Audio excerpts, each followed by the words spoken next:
Thank you, everyone. I appreciate you joining us today about an exciting new partnership that we're here to announce for the flying public.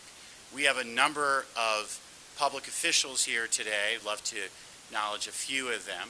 Jenny Arndt, the mayor of Fort Collins, is with us, who's been an incredible leader in partnering on state, local, and federal government. We also have Chris Lay, who is the mayor of Louisville, Heidi Williams, head of the Denver Metro Mayor's Council, Peter Padilla, Mayor Pro Tem from Brighton as well, among others. This is a great airport, whether you call it DIA or DEN. We are proud to be the home of the perhaps last airport to be built from scratch in the United States, certainly the most recent one. And the hosts here are very much supporting us and have been great to work with, so we thank you very much. This is a special day to have Transportation Secretary Pete Buttigieg with us in Colorado. He's been a great partner working collaboratively and creatively on how do we support airline passengers with a protection partnership that we now are putting in place between the federal government and state attorneys general. This partnership is now in place as we approach what we know will be another busy summer season. We also know from too many people that flying can be a nightmarish experience. During the pandemic, this point was clear to all of us at the Department of Law, as we call ourselves. We received more complaints about airlines than any other sector. 662, many of which came around Frontier Airlines' conduct not giving customers back refunds and credits they deserved. We continue to get complaints from customers, whether it's around flight disruptions, the lack of refunds, lost or delayed baggage, damaged mobility services, or poor customer service when customers are working to resolve issues. I have to note, given my background in antitrust, I was just talking to the Secretary about this, a lack of competition in this sector is absolutely part of why we're seeing worse customer service, but that's for a different press conference. Here, we're talking about consumer protection and what is an historic and innovative partnership between the federal government and the states. The new process that we're announcing today involves how complaints from airline passengers can be managed. That process is now codified in a memorandum of understanding that will exist between different state AG's offices and the Federal Department of Transportation. This MOU reinforces the commitment of the federal government and state governments to work together to protect travelers. I'm proud to say Colorado is one of 25 states that either have signed this MOU or have committed to do so. This is a bipartisan state attorney general effort, and it's going to make a difference to millions of airline travelers, protecting them. Mr. Secretary, it's such an honor to have you here in Colorado. Please help us welcome to Colorado our Transportation Secretary, Pete Buttigieg. Thanks very much. Well, first of all, a big thank you to Attorney General Weiser for your leadership, your work in bringing this together, and your attention to the protection of consumers and passengers. And we're thrilled to be back here at Denver International Airport, where we have been investing to support everything from the safety and efficiency improvements at taxiway Echo to the ongoing work to modernize the baggage system. But like the AG said, that's another story for another day. I also want to acknowledge Phil Washington, who I think is abroad and can't join us today, but has been a great partner in so many respects, moving American transportation forward. I want to recognize the whole leadership and the team here at the airport, the many local elected officials who've joined us, as the AG acknowledged. Thanks for being part of this. The many stakeholders who are here, and it's a delight to be reunited with John Putnam, who I'll say a little bit more about in a moment. So thanks for your work. This partnership is new, but really it has roots in the responsibilities of the federal government to protect airline passengers that go back at least to the Civil Aeronautics Act of 1938, which was signed into law by President Franklin Roosevelt. And after the deregulation that replaced that framework, it became even more important for us to be proactive with guardrails to make sure that people are treated fairly by airlines. That's been especially true in recent years. If we just pause and think about everything that the aviation sector, airlines, and airline passengers have been through, it is a dizzying sequence of events. When we got here as an administration, just 3 years ago, the dominant question about America's airlines was whether they would stay in business. Within a year or two after that, it was the opposite concern. Demand had come roaring back so swiftly that airlines were unable to take good care of passengers. And we heard from so many passengers dealing with lost baggage, disrupted itineraries, efforts to try to get their money back when they were owed a refund. The list goes on and on. Just about all of us have some kind of story about having a flight canceled or having baggage lost. As the Department of Transportation, we hear these stories by the thousands, often in the form of consumer complaints. We hear stories from passengers like the one who talked about having a trip planned from Tampa to Long Beach, and then learning late in the game that her flight was canceled and the only available rebooking was 5 days later. Another whose flight was canceled, but who really needed to make sure that they got to where they needed to be on time, so booked a more expensive ticket with a different airline, only to find they couldn't even recoup the lower fare from the first airline that they were owed. And when many things like that happen, those aren't just inconveniences, they're violations that we as a department can do something about. In recent years, more Americans have gotten familiar with our tools and our Office of Aviation Consumer Protection. That is a small team at the US DOT that tracks down refunds and settles disputes with airlines on behalf of consumers.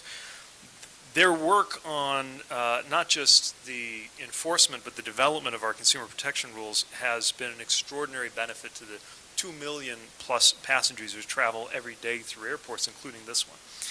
And the Biden-Harris administration has taken action to add people to this small but mighty team. But it has been clear that we need more resources, that we need allies, that we need a force multiplier to help us get that work done.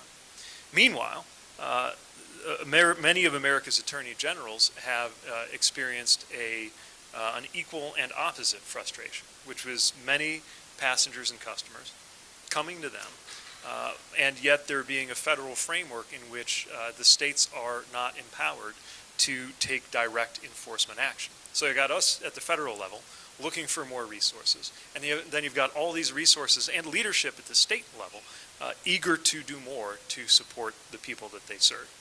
That's what today's announcement is about. A match between those two facts that's going to make a difference for airline passengers across the country. And that's why we are delighted to announce a partnership between the US DOT and a bipartisan group of more than a dozen state attorneys general that creates a new fast-track system to review customer complaints, to hold airlines accountable, and to better protect airline passengers. It's very important for passengers to know that they're getting a fair deal, and for airlines to know that they will be held accountable if they don't fulfill their end of the bargain. And the US DOT and state attorneys general can now work together to do what we all came here to do, which is to serve the people who trust us to get that work done. The support that's being offered by state attorney general's offices means that our capacity to protect airline passengers is expanding. The number of people who can help passengers resolve their issues expands beyond the excellent 36 strong team at our department to engage a national network of advocates, attorneys, and officials who routinely handle consumer complaints and can now do it in new ways with a view toward aviation. So again, I want to give a big thank you to Colorado's Attorney General and his team for their work in bringing this project to fruition.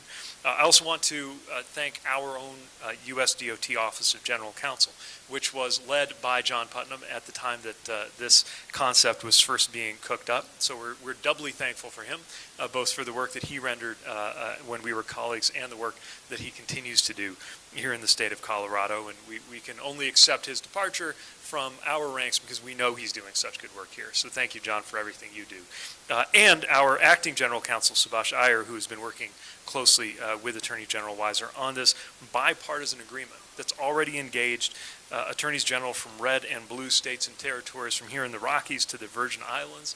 We're including states like California, Illinois, New York, Nevada, and of course Colorado that have some of the country's busiest airports, and there are more states getting ready to sign up already. So the way it works is once their office gets a complaint, they investigate it.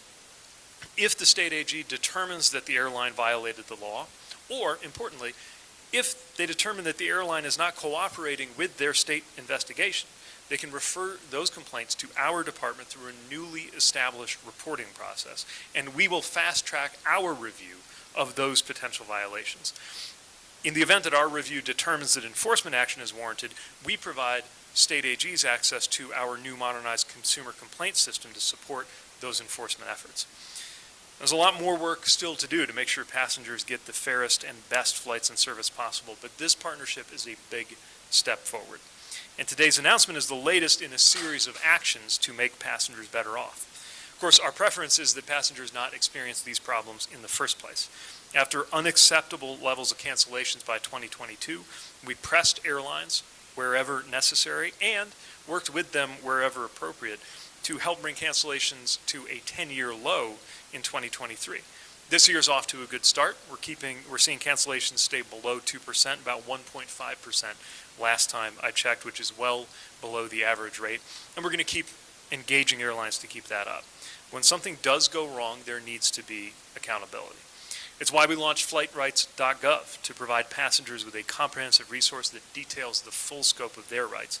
And we know that transparency made a difference because within weeks of letting the airlines know that we were going to launch that tool, very swiftly, we went from 0 of the top 10 airlines to all of the top 10 airlines, guaranteeing in writing that they offer free rebooking and meals, and almost all of them free hotel accommodations when an airline's responsible for a delay or cancellation.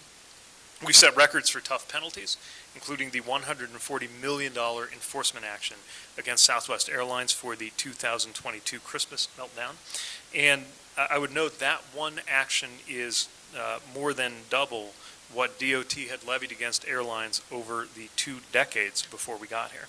And even more important than the fines that go back to the Treasury is what is getting back into passengers' pockets, which now stands at over $3 billion in refunds and reimbursements. We're also expanding rights for passengers who use wheelchairs so they can travel safely and with dignity. We've pressed airlines to get rid of junk fees, including those that keep families from sitting together on an airplane. 4 airlines have already implemented fee-free family seating after our call.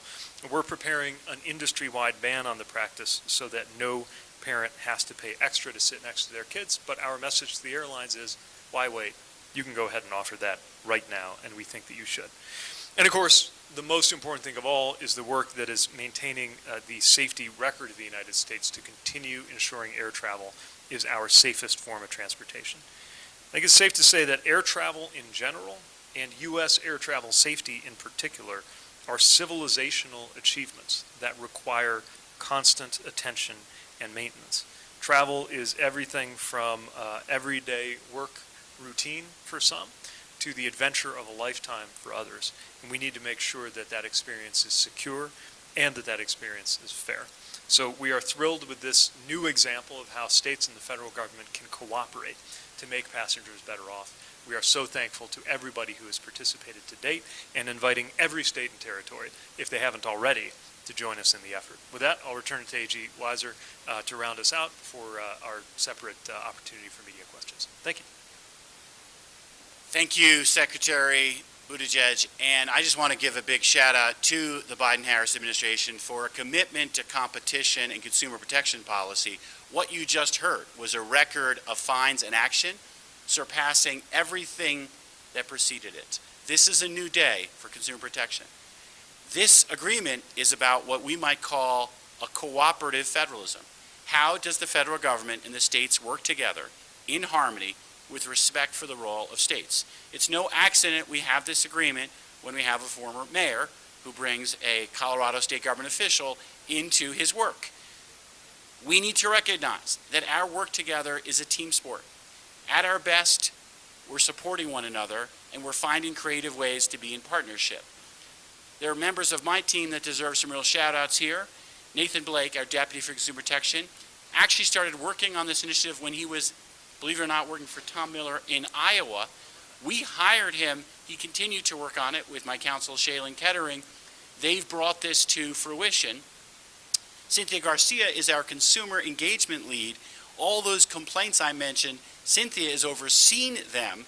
She's now able to know that when someone calls up and says, I'm being mistreated, we've got a direct line to make sure that individual gets back the refunds in the way they should.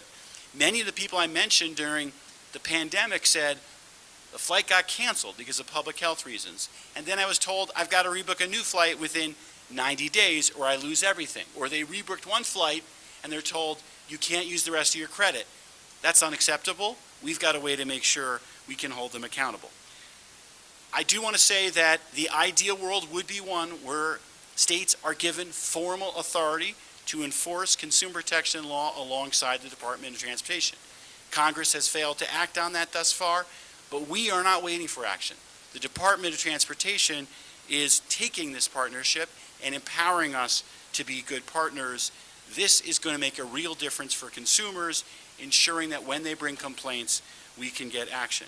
I really want to thank you, Secretary Buttigieg, for listening, for taking the role of states seriously, and for being here in Colorado. By working together, we're making a difference for airline passengers. We're going to hold accountable companies who are breaking the law and undermining travel experience, and we're going to make sure to send an important message. Consumers have rights. They deserve to be treated fairly. A number of people with us today are consumer advocates here in Colorado. This is important work. We're so appreciative of your leadership. Thank you all very much.